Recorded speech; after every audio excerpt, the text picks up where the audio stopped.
Hello, I'm Robert Barsky. I'm the faculty head of House for West, and I wish to speak to you today about the book that is required reading this year, the college book. It's an exciting time, I think, to be reading a book about college and the role of education, the role of higher education for you who are entering into this experience of Vanderbilt for the first time. But it comes at a moment when serious reflections are going on about the nature of Vanderbilt, the nature of the universities in general, and questions about what it means to be educated in an era of online learning and online studying and huge differences between those who have access to places like Vanderbilt and those who don't.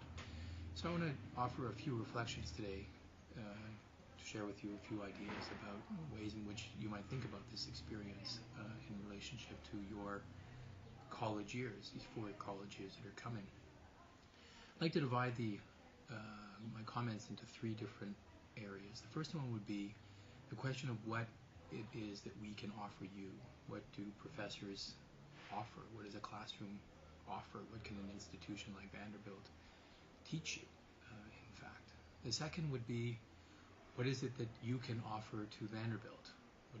What kinds of experiences do you have? What are your particular talents? What brought you into this place?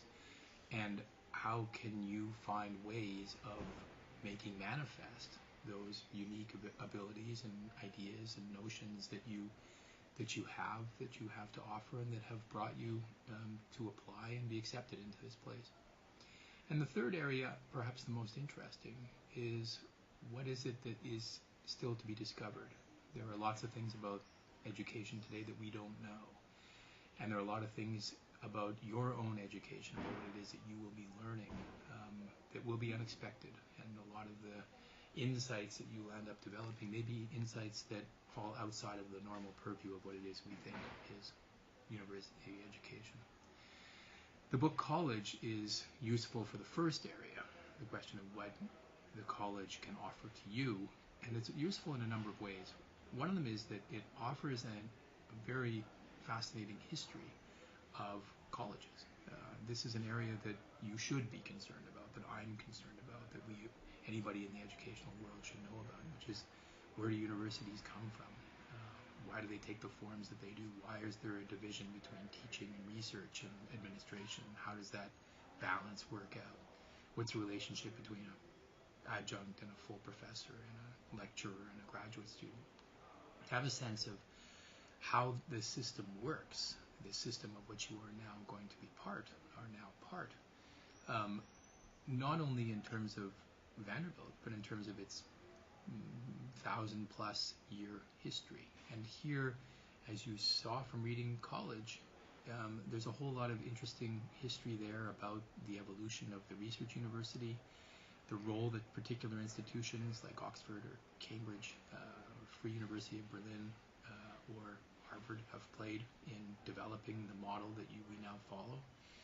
And there have been a lot of very insightful notions about what it is that universities should be doing and could be doing that have shifted quite dramatically over the years as the doors to universities have opened up wider and wider, and as the questions that are posed have shifted and changed, partly as a result of the changing relationship that universities have had to religion, which is a fascinating area, the question of the relationship between religious teaching and secular teaching.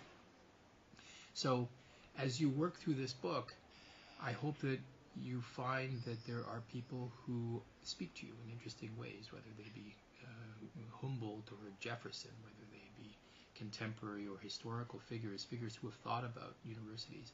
And I think that one of the roles of the university is to fill in those gaps, so that when you're reading a book like this, you come to have lights turned on and you think, oh, I've read that book, or I've heard discussions about the Frankfurt School, or about the relationship between politics and universities in my political science class or my sociology class, to try and figure out connections and to pursue those issues and questions that you found to be very exciting. That's certainly a role of the university. The second role of the university is to consider that it's a give and take. That classrooms are as interesting as classrooms are made, not just by the professors, but by the students. And in this regard, there has to be in front and center for you the question of, what can I offer to this place? What am I doing here? Why have I chosen these classes and not others? And what can I bring to the conversations? And sort of consider that every moment here is a very precious one, that it's worth investing yourself very dramatically in the classroom setting and in extracurricular settings and getting to know friends and so forth and so on, and interacting in ways that will maximize the power of your experience here. And this really brings us to the third area, which is what is it that remains to be discovered? We are of another generation. Professors in the university are necessarily of another generation.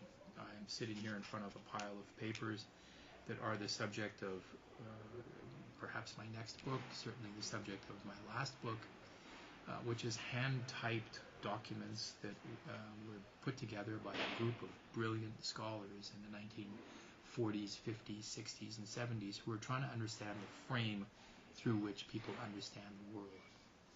To read this material is to read material that's not online. It's a very physical relationship that you have to papers that are, in some cases, filled with marginalia that have been underlined, and you can wonder, as you're reading through a document as complex as this one, who was making these annotations and to what ends, and why was it that so much of this remained unpublished and so forth.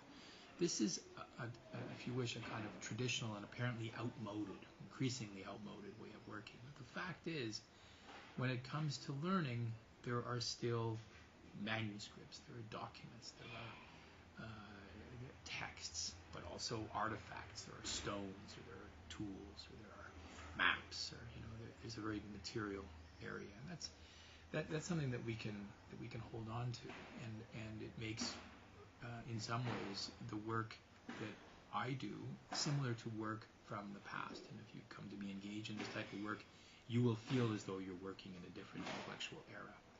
At the same time, though, I'm also sitting here with this computer that is more powerful than anything that mankind could have conceived of in the 1960s, that has upon it, inside of it, thousands of books that I've downloaded and endless access to the internet and so forth.